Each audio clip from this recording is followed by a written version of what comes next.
ശബരിമല സ്വർണ്ണക്കവർച്ച കേസിൽ സ്വർണ്ണ വ്യാപാരി ബെല്ലാരി ഗോവർദ്ധന് ജാമ്യമില്ല. ഗോവർദ്ധൻ സമർപ്പിച്ച ഇരുജാമ്യ ഹർജികളും കൊല്ലം വിജിലൻസ് കോടതി തള്ളി. ഉണ്ണികൃഷ്ണൻ പോറ്റി നൽകിയ സ്വർണം ശബരിമലയിലേതാണെന്ന് അറിയില്ലായിരുന്നുവെന്നാണ് പ്രതിഭാഗത്തിന്റെ വാദം. 2025 ഡിസംബർ 19 ശബരിമല സ്വർണ്ണക്കവർച്ച കേസിൽ ഗോവർദ്ധനെ പ്രത്യേക അന്വേഷണ സംഘം അറസ്റ്റ് ചെയ്യുന്നത്.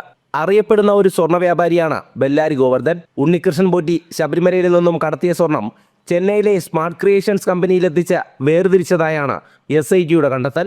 ഇതിനുശേഷം ഇടനിലക്കാരൻ വഴി ഗോവർദ്ധന് സ്വർണം കൈമാറിയതായും കണ്ടെത്തി. പിന്നാലെയാണ് സ്മാർട്ട് ക്രിയേഷൻ CEO പങ്കജ് ഭണ്ഡാരിക്കൊപ്പം ഗോവർദ്ധനും അറസ്റ്റിലാകുന്നത്.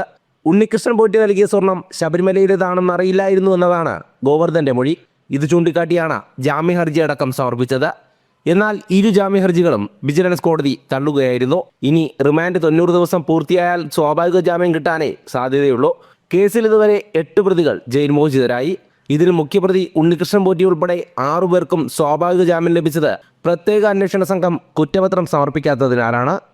ജനം, കൊല്ലം.